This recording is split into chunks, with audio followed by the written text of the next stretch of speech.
Hello guys, पिछले video में हम लोगों ने क्लास 9th के मैथमेटिक्स के चैप्टर नंबर 8 यानी कि चतुर्भुज और इंग्लिश में बोला जाए तो क्वाड्रिलेटरल्स के एक्सरसाइज 8.1 के क्वेश्चन नंबर 4 को देखा था और इस वीडियो में हम लोग क्वेश्चन नंबर 5 को देखेंगे। ठीक है, तो चलिए क्वेश्चन नंबर 4 और क्वेश्चन नंबर 5 में बहुत सी सिमिलैरिटीज़ है। क्वेश्चन नंबर 4 में जैसे किसी को अगर आप लोग बोले कि जाओ बाबू छत पे चढ़ो और फिर बोले कि छत पे उतरो, बस वही प्रक्रिया है। क्वेश्चन नंबर 4 में आपको चने के झाड़ पे चढ़ा दिया गया है। अब क्वेश्चन नंबर 5 में उस पर से बस उतर जाना है, मतलब जस्ट उसका कन्वर्स कर देना है। ठीक है, तो क्वेश्चन नंबर 5 को देखते हैं। दर्शाइए कि यदि एक चतुर्भुज के विकर्ण बराबर हों तथा परस्पर समकोण पर समद्विभाजित करे तो वह एक वर्ग होता है। जैसा कि मैं हमेशा सवालों में, ऐसे ज्योमेट्री के सवालों में मैं हमेशा कहता रहता हूँ कि जैसे जैसे क्वेश्चन दिया है बस वैसे वैसे स्टेप्स फॉलो करना है, आंसर आ जाना है। ठीक है, पहले दिया है एक चतुर्भुज के बारे में बात की है। चतुर्भुज, ये नहीं पता है कि कौन सा चतुर्भुज है, बस चतुर्भुज है तो पहले एक चतुर्भुज ड्रॉ कर लेंगे। ठीक है, ये हमारा हो गया चतुर्भुज, इसको नाम दे दिया हमने ए बी सी और डी। अब इस चतुर्भुज को ड्रॉ करने के बाद हम लोग क्या करेंगे, इसमें बोला है विकर्ण बराबर हो, विकर्ण खींच लेंगे। विकर्ण आपको पता है कि किन्हीं दो शीर्षों को, सम्मुख दो शीर्षों को मिला दिया तो जो रेखा प्राप्त होगी वो विकर्ण कहलाती है। समद्विभाजित करें तो हम लोग जहाँ भी काटते हैं उसको ओ मान लेते हैं। समद्विभाजित का मतलब क्या हुआ कि ओ से बी की उतनी ही दूरी है जितनी ओ से डी की है और ओ से ए की उतनी ही दूरी है जितनी ओ से सी की है। ठीक है, विकर्ण बराबर भी है, यानी कि ए सी बराबर है बी डी के, ठीक है, और ए ओ बराबर है ओ सी के, ओ डी बराबर है ओ बी के। अब प्रूफ क्या करना है हमें कि यह एक वर्ग है। अब वर्ग प्रूफ करने के लिए हमें क्या क्या पता होना चाहिए, तो वर्ग में भाई सभी साइड्स क्या होती हैं, बराबर होती हैं, सभी भुजाएं बराबर होती हैं। और एक और चीज़ होता है, कोई एक एंगल क्या होता है, 90 डिग्री का होता है। ठीक है, वर्ग में अगर हमें किसी भी चतुर्भुज में दो चीज़ ये मिल जाए तो हम लोग बोल देंगे कि वो वर्ग है। तो चलिए अब सवाल को करते हैं। सवाल को करने से पहले जैसा कि मैं हमेशा करता हूँ वैसे ही आप लोगों को क्या लिख लेना है, जो दिया है वो लिख लेना है। इस सवाल लगाने के लिए हमारी हेल्प के लिए क्या क्या दिया है। ठीक है, ए बी सी डी एक चतुर्भुज है जिसमें विकर्ण बराबर है। विकर्ण यानी ए सी बराबर है किसके, बी डी के, ए सी बराबर है किसके, बी डी के, और परस्पर समद्विभाजित करते हैं, यानी कि जितना ए ओ, ये पहली चीज़ हमें दी है। दूसरी चीज़ क्या दी है कि जितना ए ओ उतना ओ बी ओ सी, तथा जितना ओ बी उतना ओ डी। ठीक है, ये दो चीज़ें दे दी हैं हमें, और देने के बाद हमें प्रूफ क्या करना है, ओ सॉरी यहाँ पे एक और चीज़, समकोण पर समद्विभाजित करती हैं। समकोण यानी कि जहाँ भी वो काटेंगे वहाँ का एंगल कितना बनेगा, ये सारे एंगल्स कितने के हो जाएंगे, 90 डिग्री के हो जाएंगे। तो एक तीसरी चीज़ भी हमें दी हुई है। तीसरी चीज़ क्या दी हुई है कि अगर हम लोग इसको बोले एंगल 1, इसको 2, एंगल 3, इसको एंगल 4 बोल दें, तो तीसरी चीज़ हमारे पास ये हो जाएगी कि angle 1 is equal to angle 2 is equal to angle 3 is equal to angle 4 is equal to 90 degree. ठीक है, तीसरा चीज़ हमारे पास ये हो गया। अब इन तीन चीज़ों से हमें सिद्ध क्या करना है, ठीक, इन तीन चीज़ों से हमें सिद्ध करना है, बस दो चीज़ें सिद्ध करनी है। क्या कि ए बी बराबर बी सी बराबर सी डी बराबर ए डी, और एक और चीज़ प्रूव करनी है कि कोई एक एंगल, कोई सा भी एक एंगल, मान लीजिए इसमें से एंगल ए हो सकता है, एंगल बी हो सकता है, ठीक है, एंगल सी या angle D is equal to 90 degree, किसी भी एक एंगल को 90 डिग्री प्रूव कर दिया जाए, यानी कि कुल मिला जुला के ए बी सी डी एक वर्ग है, ये प्रूव करना है, ए बी सी डी एक वर्ग है। ठीक, अब चलिए इस सवाल से हमें वर्ग की एक और प्रॉपर्टी, एक और गुण जानने को मिलेगा। हमने बहुत छोटे थे, इतने से थे तब से ही पढ़ते आ रहे हैं कि कोई चतुर्भुज जिसकी सभी भुजाएं बराबर होती है उसे वर्ग कहते हैं। तो इसमें हम लोग कुछ अलग और कुछ इंटरेस्टिंग प्रॉपर्टीज भी वर्ग की जानेंगे, और वो प्रॉपर्टीज क्या होने वाली हैं भाई, देखिए कि कोई सा भी वर्ग हो उसके विकर्ण बराबर होते हैं। इसको हम लोग अगले सवाल लगाते समय यूज़ कर सकते हैं। वर्ग के विकर्ण परस्पर समद्विभाजित करते हैं, इसको भी आगे सवाल लगाते हुए यूज़ कर सकते हैं एक प्रॉपर्टी के तौर पर। वर्ग के विकर्ण जहाँ समद्विभाजित करते हैं वहाँ 90 डिग्री का एंगल बनता है, यानी कि तीन प्रॉपर्टीज हमें वर्ग की आज से याद हो गई। अब हम आगे चल के सवालों में ये तीन प्रॉपर्टीज का यूज़ करेंगे। तो चलिए पहले इस सवाल को हम लोग सॉल्व करते हैं। इसमें इसका मान लीजिए मैंने सॉल्यूशन लिखा। अब आइए सॉल्यूशन पे चलते हैं। सॉल्यूशन से पहले हमें क्या, पहला चीज़ हमें ये प्रूव करना है, भुजाओं को बराबर करना है। भुजाओं को बराबर करने के लिए दो ऐसे त्रिभुज लेंगे जिसमें भुजाएं कम से कम आ जाएं। तो त्रिभुज ए ओ डी, देखिएगा, त्रिभुज ए ओ डी तथा त्रिभुज ये बी ओ और सी ने। ठीक, इसमें क्या हमें मिलेगा, ए ओ बराबर ओ सी, ए ओ बराबर ओ सी, ये हमें मैंने क्यों लिखा, क्योंकि क्वेश्चन में दिया है समकोण पर समद्विभाजित, सभी दोनों विकर्ण आपस में समद्विभाजित करते हैं, यानी कि ए ओ बराबर ओ सी दिया है, ओ डी बराबर ओ बी भी दिया है, ओ डी बराबर ओ बी भी दिया है। ठीक, दो चीज़ें तो हमें दे दी हैं। एक और चीज़ क्या हो जाएगा, ये angle 4 is equal to angle 2 हो जाएगा, angle 4 is equal to angle 2 हो जाएगा। ये हम लोग ये दो चीज़ लिख सकते हैं, प्रत्येक 90 डिग्री लिख सकते हैं, प्रत्येक 90 अंश, या एक और चीज़ लिख सकते हैं क्या, वर्टिकली अपोजिट एंगल्स। ठीक है, वर्टिकली अपोजिट एंगल्स यानी कि शीर्षाभिमुख कोण, ये ज़्यादा सही रहेगा क्योंकि ये क्वेश्चन के हिसाब से है। ये भी बिल्कुल करेक्ट है, दोनों बिल्कुल करेक्ट है। इसका रीजन है वर्टिकली अपोजिट एंगल्स भी लिख सकते हैं और प्रत्येक 90 डिग्री भी लिख सकते हैं। इन तीनों से हमें क्या पता चला, इन तीनों से हमें पता चला ये कि इसलिए त्रिभुज AOD सर्वांग सम है त्रिभुज BOC के। क्यों है भाई सर्वांग सम? तो सर्वांग समता के लिए हमने 5 प्रॉपर्टी पढ़ रखी है, AS A, yes AS, yes yes yes, AAS और RHS, ये 5 प्रॉपर्टीज हमने पढ़ी हैं। तो उसमें से कोई एक लगेगा, तो चलिए देख लेते हैं कौन सा लगेगा। ये देखिए, ये साइड बीच में एंगल बाहर साइड, साइड बीच में एंगल बाहर साइड, भाई यही तो हमने किया है। तो side angle side, congruency rule या फिर सर्वांग समता नियम से, ठीक है, सर्वांग समता नियम से। अब इसके बाद हम लोगों को यहाँ से क्या मिलेगा, इसलिए एक चीज़ हमें मिल गया कि AD बराबर है किसके, BC के। AD बराबर है किसके, BC के। और वो क्यों? तो हमारा एक दोस्त अभी जिंदा है जिसका नाम है हमारा CPCT, ठीक। अब इसको हम लोग क्या बना लेंगे, इसको हम लोग इक्वेशन 1 मान लेंगे, ठीक है। यहीं से इक्वेशन 1 मान लेंगे और इसके नीचे ही ठीक नीचे हम लोग क्या लिखेंगे, इसी प्रकार लिख देने से इतना प्रोसेस जो है आपका बस इतने में होगा। जैसे ये दोनों और ये दोनों एकदम मतलब सेम चीज़ें हैं, प्रोसेस हमारा सेम रहेगा। तो मैथमेटिक्स के जियोमेट्री में अगर प्रूव कुछ करना हो तो प्रूव करते समय अगर प्रोसेसिंग की दो चीज़ों का सेम है तो बस आप लोग सिमिलर या इसी प्रकार लिख के काम चला सकते हैं। मैंने लिखा इसी प्रकार, तो AOB इसी प्रकार त्रिभुज AOB सर्वांग सम हो जाएगा किसके, त्रिभुज COD के, ठीक है। और सर्वांग सम होने के साथ साथ हमें क्या मिलेगा, AB बराबर हो जाए किसके, CD के, AB बराबर हो जाए किसके, CD के, ठीक। और वो क्यों भाई, CPCT है हमारा। ये इक्वेशन हमारा क्या हो गया, 2 हो गया। अब देखिएगा यहाँ पर एक और चीज़ हमें प्रूव कर देना है, बस आ जाइए थोड़ा इधर। एक और चीज़ हमें क्या, इसमें अगर दो एंगल्स को, दो साइड्स को एक और बराबर दिखाई दिया जाए तो ये चारों हमारे क्या हो जाएंगे, अपने सीध में आ जाएंगे। तो दो चीज़ें वो हमारी क्या होने वाली हैं, तो चलिए देखिए। अब हम लोग इस त्रिभुज को, ये वाला जो त्रिभुज है और इस त्रिभुज को लेंगे, ठीक है, जिसमें मैंने मार्क किया है। इन दोनों त्रिभुजों को लेंगे। ये AD और CD हमने प्रूव कर दिया है, ठीक है। तो चलिए लेते हैं इन सबको। तो त्रिभुज AOD तथा त्रिभुज COD, ठीक है, COD। देखिए दोनों पास के त्रिभुज मैंने लिया है। इसमें क्या है हमारा, AD बराबर CD सॉरी ये AO बराबर OC हो जाएगा। AO बराबर OC क्यों होगा भाई, तो दिया है। और एक और चीज़, OD बराबर OD हो जाएगा, OD बराबर OD बराबर OD क्यों होगा, दोनों में उभयनिष्ठ है या फिर दोनों में कॉमन है, ठीक है, दोनों में उभयनिष्ठ है, दोनों में कॉमन इंग्लिश में अगर बोला जाए तो। एक और चीज़ है हमारे पास एंगल 4 और एंगल 3।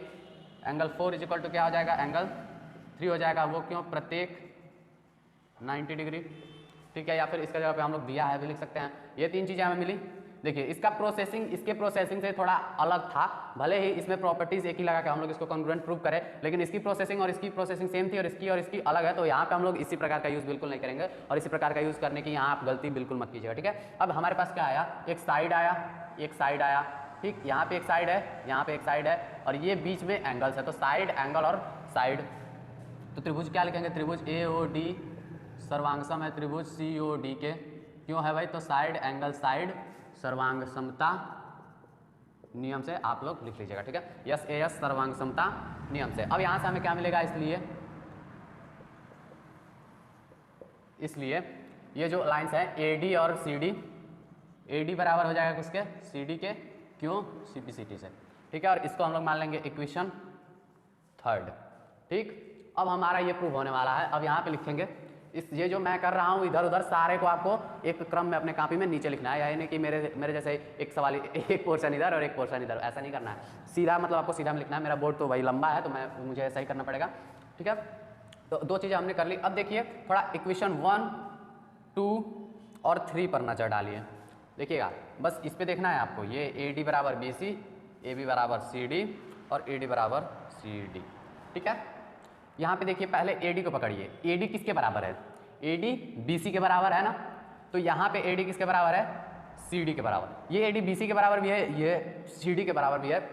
मतलब अगर मैं बोलूँ कि मैं राम के भी बराबर हूँ और मैं श्याम के भी बराबर हूँ, यानी कि हम तीनों की हाइट क्या हो गई, 1 हो गई। तो हम यहाँ से क्या लिख देंगे, सीधा लिखेंगे समीकरण 1, 2 व 3 से।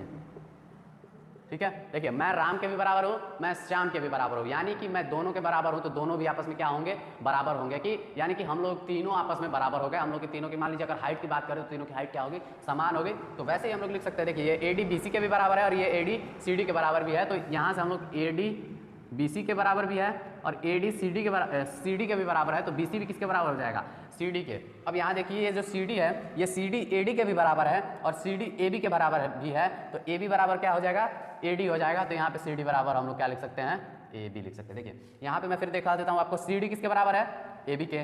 AB किसके बराबर है, CD के। तो AB और AD क्या हो जाएंगे, बराबर हो जाएंगे। तो AD और AB बराबर हो गए। ठीक है, यहाँ पे AD किसके बराबर है, BC के। AD फिर किसके बराबर है, CD के। तो BC और CD आपस में बराबर हो जाएंगे, तो बराबर हो गए, यानी कि सारे आपस में बराबर हो गए और एक पोर्शन हमारा यहाँ से कंप्लीट हो गया।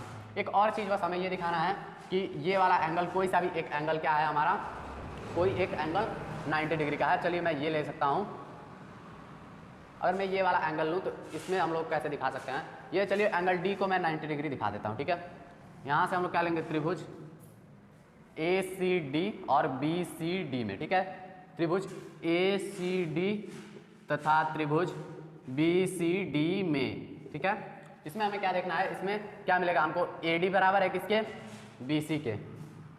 AD बराबर है किसके, BC के। और ये हमारा कहाँ से कूद के आया है, तो यहाँ पे देखेंगे AD बराबर है किसके, BC के। और ये किस में है, इक्वेशन 1 में। तो यहाँ पे लिख देंगे समीकरण 1 से। ठीक है, अब एक और चीज़ हमें क्या मिल जाएगा, यहाँ पे CD बराबर है किसके, CD के। CD बराबर है किसके, CD के। और वो क्यों भाई, बेस है, ये CD बराबर CD क्यों होगा, तो दोनों में उभयनिष्ठ है, उभयनिष्ठ है। ठीक, एक और चीज़ हमें मिल गया, DB बराबर AC। DB बराबर क्या हो जाएगा हमारा, AC। ये क्यों है भाई, दिया है ना कि विकर्ण हमारे क्या है, बराबर है, विकर्ण बराबर है और परस्पर सम। तो यहाँ से हमें क्या मिल जाएगा, यहाँ से हमें, इसलिए त्रिभुज AC और D सर्वांगसम त्रिभुज BC और D। और वो क्यों, तो हम लोग कारण लिख देंगे, ये भी साइड साइड साइड, तो side side side congruency rule या फिर सर्वांग समता नियम से। और यहाँ से हमें इसलिए एक और चीज़ मिलेगा, इसलिए इसमें कि ये जो दोनों एंगल्स हैं, एंगल D और एंगल C, वो बराबर हो जाएंगे। क्यों होंगे, एंगल D = एंगल C हो जाएगा। और वो क्यों भाई, CPCT है हमारा। ठीक, CPCT से एंगल D और एंगल C बराबर हो गए। लेकिन हमें ये नहीं प्रूव करना है, हमें एंगल D या एंगल C को क्या करना है, 90 डिग्री प्रूव करना है। चलिए, ये जो एंगल्स हैं, इसमें हमने पहले इन दोनों को AOD और BOC को कॉन्ग्रुएंट प्रूव किया था। AOD और BOC को कॉन्ग्रुएंट प्रूव किया था। तो इसमें देखिएगा एंगल A और एंगल C ये क्या होंगे, हमारे बराबर होंगे। अगेन हम लोग यहाँ पे चलेंगे, थोड़ा सा इसमें प्रोसेसिंग आपको बढ़ानी पड़ेगी। इसके नीचे क्या बढ़ाना पड़ेगा कि एंगल जो BAO है वो BCO के बराबर है। पहले लिख देते हैं हम लोग किस त्रिभुज में देखने वाला है, तो त्रिभुज हम लोग AOD तथा त्रिभुज BOC में हम लोग देखने वाले हैं, त्रिभुज BOC में। अब हमें सर्वांगसम नहीं प्रूव करना है भाई, हमने पहले ही प्रूव कर दिया है। इसमें हम लोग देखने वाले, इसमें हमारा ये वाला एंगल इस वाले एंगल के बराबर होगा भाई। संगत भाग, सर्वांगसम त्रिभुजों के संगत भाग बराबर होते हैं, यानी कि corresponding parts of congruent triangles are equal. So हम लोग लिखेंगे एंगल, ये देखिए DAC, एंगल DAC बराबर हो जाएगा किसके, एंगल ये देखिए BCA। ठीक, DAC और BCA, एंगल BCA ये बराबर हो जाएंगे। क्यों, CPCT से। या फिर यहाँ पे डायरेक्टली हम लोग ये लिख दें, सर्वांगसम है, इसे तो प्रूव कर ही चुके हैं हम लोग। तो चूंकि ये सर्वांगसम है, इसलिए ये दोनों क्या होंगे, बराबर होंगे। अब यहाँ पे एक चीज़ आप देखिएगा कि जब ये दोनों अगर बराबर हैं, मैं बोलूँ कि अगर मैं ये दो लाइनें खींचूँ, ये दो लाइन कैसी हैं मुझे नहीं पता, और ये हमारे यहाँ के ये एंगल्स और ये एंगल्स बराबर हैं, तो आप इन दोनों लाइनों को, इस लाइन 1 को और इस लाइन 2 को क्या नाम दे सकते हैं। तो सबको पता है भाई कि अगर दो समांतर रेखाओं को एक रेखा प्रतिच्छेद करे तो अंतः एकांतर कोण बराबर होते हैं। लेकिन हमें एक साथ साथ ये भी बात पता है कि अगर दो एकांतर कोण बराबर हो जाएं तो जो वो लाइनें जो दो होंगी वो क्या होंगी, समांतर होंगी। तो यहाँ से हम लोग क्या लिखेंगे, यहाँ से हम लोग कॉन्सिक्वेंस, ये दोनों एंगल्स बराबर हैं तो फिर इसलिए करके हम लोग लिखेंगे कि AD जो लाइन है वो पैरेलल है किसके, BC के। ठीक है, AD जो लाइन है वो पैरेलल है किसके, BC के, और यहाँ से हमें AD लाइन जो BC लाइन के पैरेलल है, तो ये CD क्या होगा भाई। देखो यहाँ से दो चीज़ें हमें निकालनी है, एक तो हमने वो निकाल लिया, पैरेलल लाइंस निकाल लिया। अब यहाँ पे एक वो लिख देता हूँ मैं, कारण क्या होगा, तो अंतः एकांतर कोण से, ठीक, अंतः एकांतर कोण। अब एक चीज़ देखिएगा, अगर ये दो लाइनें हैं, सॉरी अब मैं सीधा ऐसे बनाता हूँ, अगर ये दो लाइनें हैं और इनको एक लाइन प्रतिच्छेद करे, ठीक है, और अगर मैं ये बोलूँ कि इधर के और ये दोनों एंगल्स का योग कितना होता है, तो आप लोग बोलेंगे इसे हम लोग को इंटीरियर एंगल्स यानी कि सह अंतः कोण बोलते हैं, और इनका योग कितना होता है 180 डिग्री होता है। इसे हमने चैप्टर नंबर 7 में पढ़ रखा है। तो भाई जब चैप्टर नंबर 7 में पढ़ रखा है तो उसका यूज़ तो कीजिए, तो जो उसी को हम लोग यूज़ करेंगे। अब देखिए यहाँ पे हम लोग ये चुकी है, इस साइन को हम लोग बोलते हैं चुकी और इस साइन को हम लोग बोलते हैं, इसलिए इसको आप लोग जान लीजिएगा। अब यहाँ पे कुछ और हम लोग लिखेंगे, दिया है, मान लीजिए अपने शब्दों में कुछ भी आप लिख सकते हैं, दिया है कि AD ये जो CD है, या फिर दिया है की जगह पे लिख सकते हैं आप लोग यहाँ ये जो CD है, CD AD तथा BC की एक तिर्यक रेखा है, ठीक है। ये जो CD है हमारी, ये CD है हमारी, वो BC और AD को प्रतिच्छेद कर रही है, यानी कि तिर्यक रेखा है। और हम लोग ये जानते हैं कि तिर्यक रेखा के एक ही ओर के, तो अगर दो समांतर लाइनों को, ये दोनों लाइन तो समांतर है, तो दो समांतर लाइन को अगर एक लाइन प्रतिच्छेद करे तो उसके एक ही ओर के दोनों कोणों का योग दो समकोण के बराबर होता है। ये प्रॉपर्टी तो हमने पढ़ रखी है। ये दोनों लाइनें हमने समांतर प्रूव कर दी, ये इसको प्रतिच्छेद कर रही है, तो एक ही ओर के बने दो कोणों का योग कितना होगा, 180 डिग्री होगा, और उसे हम लोग क्या बोलेंगे, तो यहाँ पे लिख सकते हैं हम लोग, इसलिए एंगल D और प्लस एंगल C क्या हो जाएगा, angle D plus angle C क्या हो जाएगा, 180 डिग्री हो जाएगा, ठीक है। और ये देखिए यहाँ पे ये CPCT से हम लोग इसको क्या बना सकते हैं, इसको इक्वेशन नंबर हम लोग 4 बना सकते हैं। और यहाँ पे मैं इरेज कर सकता हूँ इसको, शायद यहाँ पे मैं इसे इरेज कर रहा हूँ थोड़ा सा, आप लोग अपना बना लीजिएगा। देखिए मैं यहाँ से डायरेक्टली कूद के आ रहा हूँ, ये देखिए, वहाँ के बाद CD जो है AD तथा BC की एक तिर्यक रेखा है, तो एंगल D, ये वाला angle D plus angle C बराबर होगा किसके, 180 डिग्री के। वो क्यों होगा, तो सह अंतः कोण का एक प्रॉपर्टी हमने पढ़ रखा था, ठीक है, ऐसे बराबर होगा। और चूंकि angle D is equal to angle C, इसलिए angle D plus angle D is equal to 180 degree, और यहाँ पे 2 angle D is equal to 180 degree, ठीक है। यहाँ पे यहाँ पे D को ये 2 से मल्टीप्लाई हुआ, इधर जाएगा 2 तो डिवाइड में हो जाएगा, तो angle D is equal to 180 degree by 2 यानी कि 90 डिग्री, ठीक है, इतना। तो ये वाला भी हमारा प्रूव हो गया, एक एंगल क्या है 90 डिग्री है। तो कोई चतुर्भुज जिसकी सभी भुजाएं बराबर हैं, एक कोण 90 अंश का है, तो वो क्या होता है, हमारा एक वर्ग होता है। तो इसके आगे आप लोग एक लाइन और ऐड कर सकते हैं कि इस प्रकार ABCD हमारा